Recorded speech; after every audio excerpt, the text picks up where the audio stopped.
On a remote Pacific island, lost amidst the vast expanse of the ocean, where azure waves meet pristine white beaches and coconut palms rustle in unison with the sea breeze, there exists a unique culture that challenges our conventional notions of family and kinship.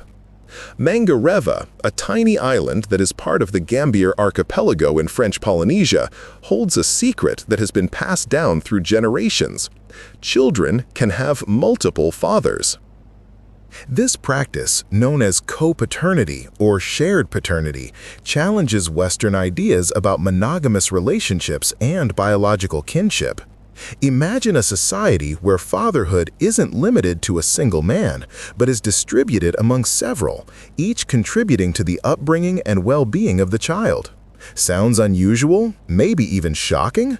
But before we pass judgment, let's embark on a fascinating journey into the world of Mangarevan culture to understand the logic and meaning behind this unique social adaptation. Isn't it intriguing to learn how this custom affects people's lives, their relationships, and the structure of society as a whole? To truly understand the essence of co-paternity on Mangareva, it's essential to delve into the history and culture of its people. Mangareva isn't just a geographical point on a map. It's an entire world with its own traditions, beliefs, and values, shaped over many centuries. The island is located far from major sea routes, which has helped preserve its identity and unique social practices. In the past, Mangarevan society was organized around clans and chiefs, and the social structure was determined by a complex system of kinship and inheritance. One of the key factors that influence the formation of co-paternity is the limited resources on the island. Mangareva is a small island with limited opportunities for agriculture and fishing. In such conditions, the survival of the community depended directly on cooperation and mutual assistance. Co-paternity may have emerged as a way to distribute responsibility for raising children among several men, increasing the chances of offspring survival in an environment of limited resources. Isn't it logical to assume that in harsh environmental conditions, people sought ways to join forces to secure the future of their children? Co-paternity on Mangareva isn't just about casual encounters or random relationships. It's a complex and structured system that's governed by specific social norms and rules. A woman can have several social fathers for her child, each of whom assumes certain obligations for their upbringing and support. At the same time, the biological father also plays an important role in the child's life, but his responsibility is shared with other men. Interestingly, social fathers aren't necessarily lovers of the child's mother. They can be her brothers, uncles, family friends, or even just respected members of the community. It's important to note that all fathers are recognized by society and have equal rights and responsibilities towards the child. They participate in making decisions about their upbringing, education, and future, and also provide them with material support. From an anthropological perspective, co-paternity on Mangareva represents a unique social adaptation that helps ensure the survival and well-being of the community in an environment of limited resources. This practice allows the responsibility for raising children to be distributed among several men, which increases the chances that the child will grow up healthy, educated, and prepared for adult life. In addition, co-paternity promotes the strengthening of social ties and mutual assistance between members of the community, which is an important factor in the stability and prosperity of society. Some studies show that children raised by multiple fathers may have more opportunities for education and professional training. Each of the fathers may possess different skills and knowledge that they share with the child, which broadens their horizons and increases their competitiveness in adult life. Moreover, having multiple fathers can provide a child with greater emotional support and stability, which has a positive effect on their mental health and development. Does co-paternity affect the relationships between men and women on Mangareva?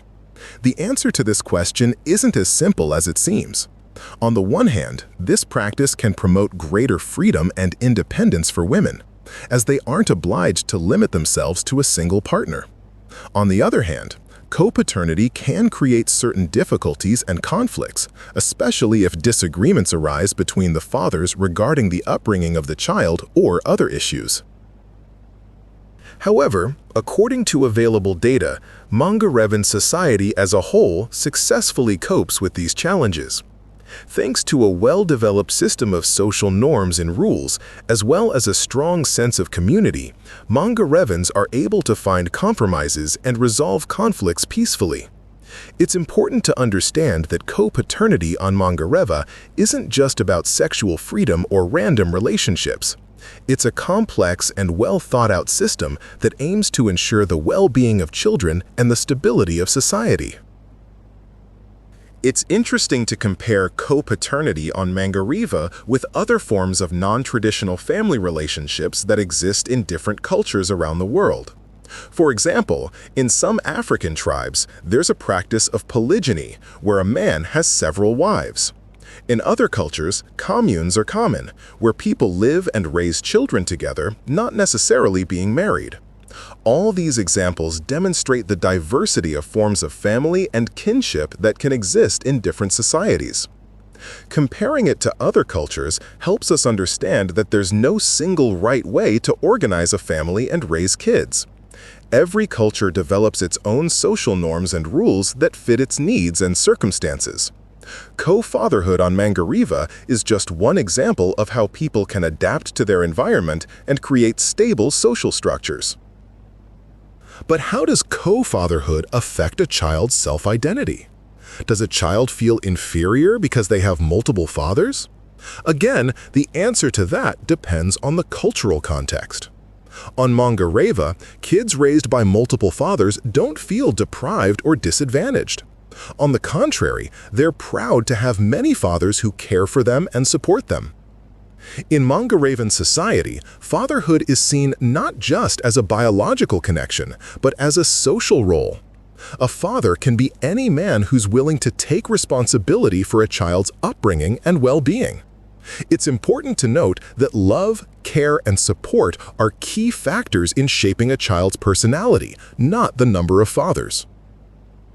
In today's world, when traditional ideas about family and kinship are increasingly being questioned, the Mangarevan experience can be especially valuable. It shows us that there are different ways to organize a family and raise kids, and that not all of them have to fit Western standards. Co-fatherhood on Mangareva is a unique social adaptation that helps ensure the survival and well-being of the community in an environment with limited resources. This practice can teach us tolerance, respect for cultural diversity, and openness to new ideas. It can help us rethink our own ideas about family and kinship and understand that the most important things in relationships between people are love, care, and mutual support. Isn't it worth thinking about what lessons we can learn from the Mangarevan experience to make our world more open, tolerant, and fair? Will co-fatherhood survive on Mangareva in the future? That's a tough question with no easy answer. On one hand, globalization and the spread of Western culture are having a growing impact on the lives of Mangarevans. Many young people are leaving the island in search of work and education, and in doing so, they may adopt Western values and ideas about family. On the other hand, Mangarevans are proud of their culture and traditions, and they're committed to preserving them for future generations. In recent years, there's been a growing interest on the island in studying and preserving traditional customs, including co-fatherhood. Maybe the Mangarevans will be able to find a balance between preserving their unique culture and adapting to the modern world. Time will tell whether co-fatherhood can survive in the face of globalization, but in any case, the Mangarevan experience will remain a valuable lesson for all of us. In conclusion, co-fatherhood on the island of Mangareva is a unique phenomenon that challenges our conventional ideas about family and kinship. This practice, driven by limited resources and the need for mutual support, demonstrates the amazing ability of people to adapt to their environment and create stable social structures. Studying co-fatherhood allows us to broaden our horizons, rethink our own ideas about family and kinship, and understand that the most important things in relationships between people are love, care, and mutual support. Isn't that the true value of human experience?